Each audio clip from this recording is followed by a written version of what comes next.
All right. It's my pleasure to have you here at the Carlton. For me, I'm thinking back to MIPIM last year, where we reopened the doors as a Regent hotel. It's just fantastic to see the hotel looking so splendid and welcoming the world to the Regent Carlton Cannes yet again.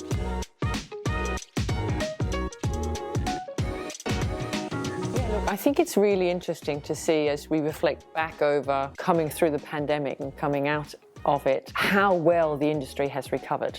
I still think that is one of the fundamentals that investors talk about here, and the confidence that has built for all of us in terms of the long-term outlook. For us, when we compare to 2019, the leisure segment is 30% ahead. So whilst initially we thought this might have just been a little bit of pent-up demand, the fact is that people that lived through the recent events have come to the conclusion that travel has to be part of how they live their lives. And of course, we're benefiting from that around the world. Corporate, which we always knew would take longer, we're nearly back to 2019. So if you look at it as an investor, and you look at different segments within real estate, it is not surprising that here at MIPIM, there's a lot of talk about the hotel sector and what that can do for investors. So we can see the long-term potential. We can see markets around the world that are really just at the early stage of their development, where if you look ahead, there's going to be strong GDP growth, there's going to be a growing middle class, which we always know will drive travel, and our brands are only at their infancy. So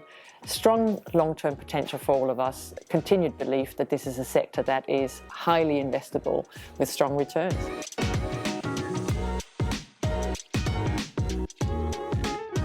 Both are really important and core to our strategy. We think about that precisely in that way. What is going to be right for the guest and what is going to be right for the owners? And the magic happens when you get it right for both. So let's talk about the guests.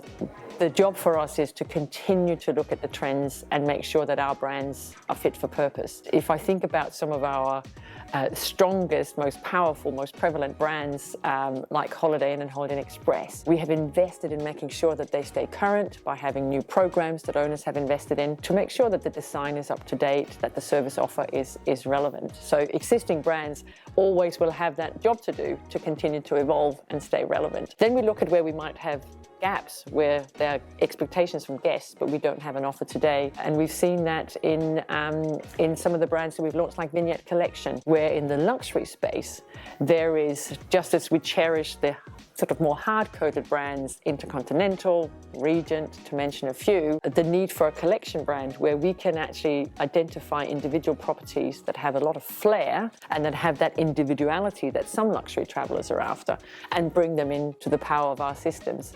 And that has seen us launch some beautiful properties across Europe and a lot more to come. So from the guest perspective, finding the gaps and also evolving our existing brands continue to be really important. If you then look at the owners, equally, they come to us to say, what is the investment proposition for me? And they cherish that we continue to evolve the brands they already invested in, and we continue on that path together, and that we have new offerings.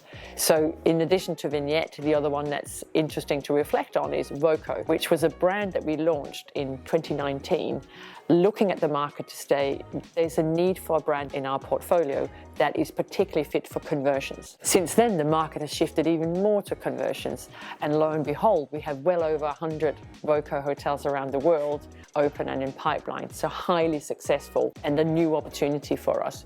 So with the owners, they then say, okay, I have a brand that's relevant, how are you going to deliver returns for me? And some of the big planks of work that we've done in the last couple of years has been around our loyalty program, taking IHG One Rewards as a relaunch program where we have significantly enhanced the benefits for the guest and really balanced that with optimal returns for the owners, and seeing great success in driving contribution of that program into owners' hotels. The next very large rollout is a complete overhaul of our technology systems, making sure we have the best possible revenue management systems, making sure that we have solutions that really work in the hotels, are easy to train in, and that again can deliver that extra profit for the owners. So guests can be happy, owners can be satisfied with the returns, and that's an ongoing cycle. It never stops. We have to stay alert to the trends. We have to listen to owners, work with them in partnership to make sure that we are on this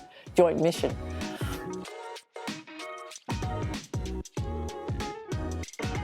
It is probably one of the areas that I love most about what I do. It's wonderful to walk into a beautiful hotel like the Regent Carlton Cannes, and I look beyond that and think about every hotel we open around the world and the impact it has in the local community.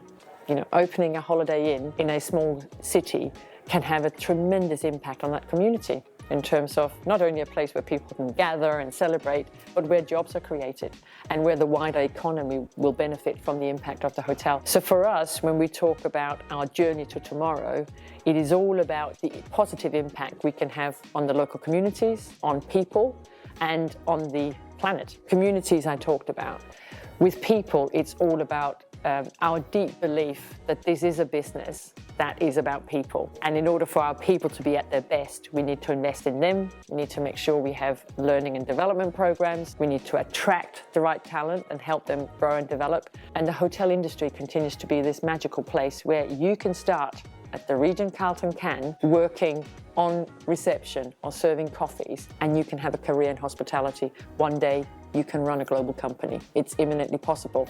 And that gives me goosebumps. It's quite special. And then the third plank in terms of the environment. Owners at the moment are increasingly aware and preoccupied with how they reduce their carbon footprint. And we are very preoccupied with that. We therefore focus on tools to help hotels decarbonize in their existing hotels, and also how we can develop a new model that can get us to net zero carbon footprints for new build hotels. We are working with some of the best thought leaders, in terms of investors and owners that can be on that journey with us. Those three planks, communities, people, and care for the planet, will mean for us that we are responsible in how we grow, and we do it in a way where the business that I leave behind here in Europe, that we all leave behind and grow continually across the world, is something we can feel proud of because of the positive impact that we have, not just for the short term, but for the long term as well.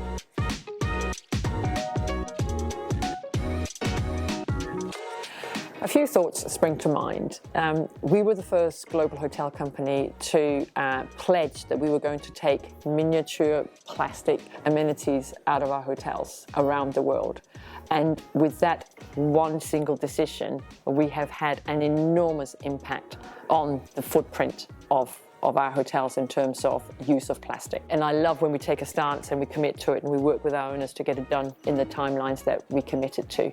Small example, but big impact. I think the industry participation around some of the bigger issues around carbon reduction is very fulfilling, and it's an area where we can't do it alone. We're much better off working with the rest of the industry to define some of the goals we're setting ourselves and the way to measure that. So a huge area. And then on the people front, I have a personal passion for building a more inclusive business. And I look at some of the progress we have made in terms of female leader representation, diving into how we have a more ethnically diverse leadership population around the world. I recently traveled to Thailand to talk about an area outside my remit, and it is amazing that they are getting to close to a half of the population of general managers that are female in a market where that's been a big shift. So I see more of these small but significant signs of progress that collectively actually means that IHG is becoming an even better place